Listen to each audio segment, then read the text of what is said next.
Jehovah sa ireo andriamani-kafa. Jehovah sa ireo andriamani-kafa, io no tinidinika anasako anao mpitiavana amin'ity maraina ity, manasanao zahay.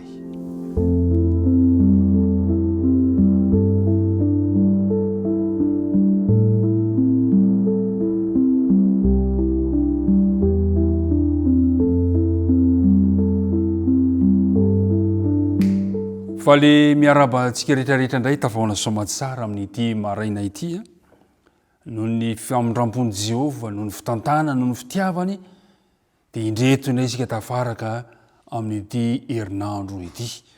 Ny fiadanany tompony dia tononona mandrakariva mba hanjaka ao aminao sy ny ankohonanao. Iaraka hivavaka isika. Andriamanitra rainay any an-danitro, indreto indray zahay hiaraka andinika ny teninao. Misaotra tamin'ny fitantananao rehetra. Ary ankehitriny dia mangataka famelan-keloka sy fanadiovana izay satria mpanompo tsy mendrika ihany. Mangataka anao mba esorinao ny hevitra mampisaraka anay aminao. Ary mangataka ihany koa nefa izay ny fanaina masina mba arotsaka ao indray aty amponay azonay mandray tsara ny teninao. Dia mitahiry aty mpiara-midinika ireto naiza misy anay. Teo ka mba ny fanaina masina no ampiraina tsirairay avy. Naran'i Jesosy. Amen. Amin'ity herinandro ity ry mpiara-midinika namana dia iresaka nikasika ireo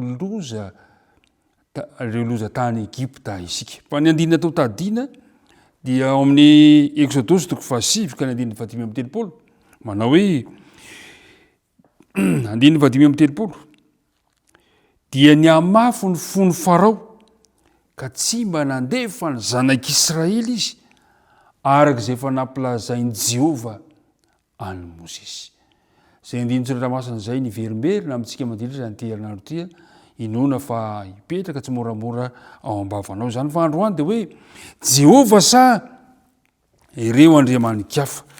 Ny andininy Hiharatsy mijery androany dia amin'ny Exodosy 7 ka manomboka amin'ny andininy 9 ka hatrany andininy 10 no ahitantsika ny dindinika hifanaovantsika eto androany. Kanefa milohan'izay, milohan'ny hamakitsika azy dia tiako nilaza amintsika fa ilay Andriamanitra ivavahantsika dia Andriamanitra fitiavana. Andriamanitra te hamonjy ny olona rehetra ary anisan'izany Farao. Marina fa hisy ady eo amin'ilay Andriamanitra velona sy ireo Andriamanitra Egyptianina. Hisy ady. Tsy ireo Egyptianina na ny firenena Egypta na i Farao no ny adian'Andriamanitra. Tena tian'Andriamanitra izany firenena izany. Tsy Farao ny adian'Andriamanitra fa ny Andriamanitra izy ireo. Satria izy ireo dia nanana andriamani-dahy sy andriamani-bavy 500 petsaka izany. Ary mazava ny ambaran'ny tenin'Andriamanitra amin'ny Exodosy 4:20 andininy 4:20 manao hoe ary ny Andriamanitry ny Egyptianina dia ho tsaraiko avokoa, izao no Jehovah. Tsy ny Egyptianina zany na ny firenen'i Egypta na i Farao no hidian'Andriamanitra fa ireo Andriamanitra izay mifehy izany firenena izany. Neo vakitsika ary ny 7:19 sy ny manaraka. Ary Jehovah tamin'ny Mosesy sy Arona: raha miteny aminareo Farao ka manao hoe manaova fahagagana anambaranareo, dia lazao amin'ny Arona hoe raiso ny tehinao ka atsipazo eny atrehan'ny Farao, dia ho tonga menarana izy. Ary Mosesy sy Arona nakao amin'ny Farao ka nanao araka izay efa nandidin'i Jehovah, dia natsipy Arona ny teo anatrehan'ny Farao sy teo anatrehan'ny mpanompo ny tehiny ka tonga menarana iny. Ry mpiara-midinika namana, ny mpanompon'Andriamanitra dia tokony andeha anatanteraka araka izay nolazain'i Jehovah fa tsy araka izay mampety azy. Ny zavatra mampalahelo amin'izao fotoana izao toe zavatra mampalahelo iarahantsika mahita.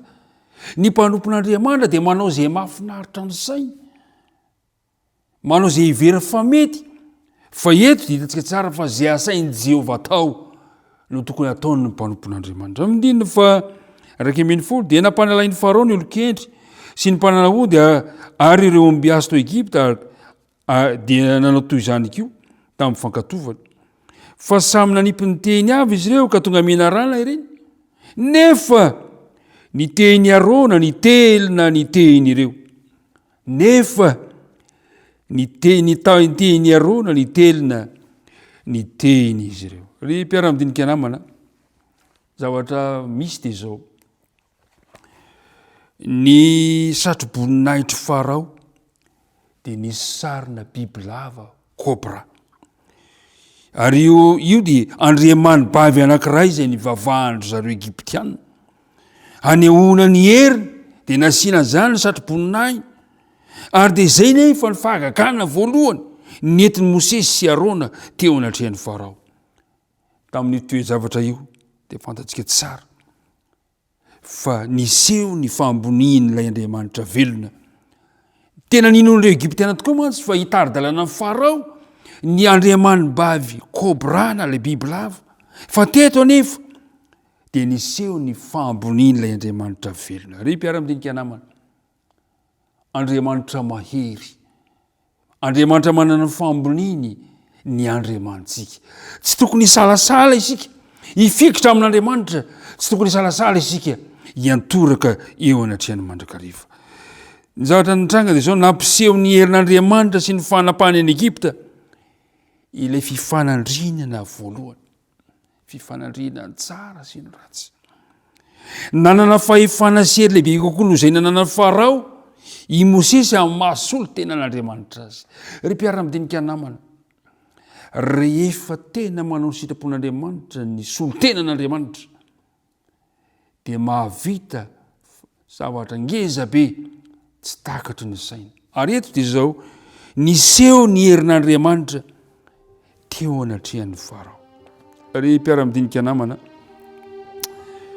nampafantarin'i Jehovah any Egyptianina fa izy fa tsy ilay Andriamanitra menarana no manana fahefana sy hery faratapony. Nasehon'Andriamanitra fa Jehovah zay naniraka Mosesy sy Arona no Andriamanitra manana ny fahefana, manana ny hery tsy takatry ny saina. Ry mpiara-midinika namana, amin'ity androany ity, ahoana reny fomba amelako sy amelanao, amelantsika n'Andriamanitra mba hanana fiandrianana ambony noho ireo Andriamanitra zay manodidina antsika? Ahoana mba amelako an'Andriamanitra hanana ny toerany ambony eo amin'ny fiainako? Jehovah sa ireo andriamani-kafa? Tsy fantatro. Mbola misy andriamani-kafa ve misisisiky eny aminao, aty amintsika? Ndeha ialana izany satria Jehovah manana hery lavitra no ireny toe-javatra rehetrarehetra. Ka raha mipetraka amin'ny fanontaniana manao hoe Jehovah sa ireo andriamani-kafa, de samy amaly isika, samy manapa-kevitra fa Jehovah no manana ny hery, Jehovah no azo itokisana. Andriamanitra ny hombanao hitandana ny fiainanao ka dia ametraka n'Andriamanitra eo amin'ny famboniny eo amin'ny fiainantsika isika. Ndeha ary hiaraka hivavaka isika amarana antsika zao tinidinika mahafinaritra androany izao. Hivavaka isika. Andriamanitra rainay any an-danitra misaotranao izahay no ny fitiavanao anay ka nahafahanay nandinika zany loha hevitra zany androany, ka nampafantaranao anay fa ianao ilay Andriamanitra, ianao ilay Jehovah zay manana famboniny, manana ny hery farantampony eo amin'ny fiainan'ny tsirairay avy. Ampio zahay mba hatoky anao, ampio zahay mba ianao no ho Andriamanitr'izay. De mitahianay amin'ny tontolo andro ity, na iza misy anay avy de tsy afoy tsy asaraka anay ianao. Nivavaka de tonononay sy angatanay noho ny amin'ny anara Jesosy rery any. Amen.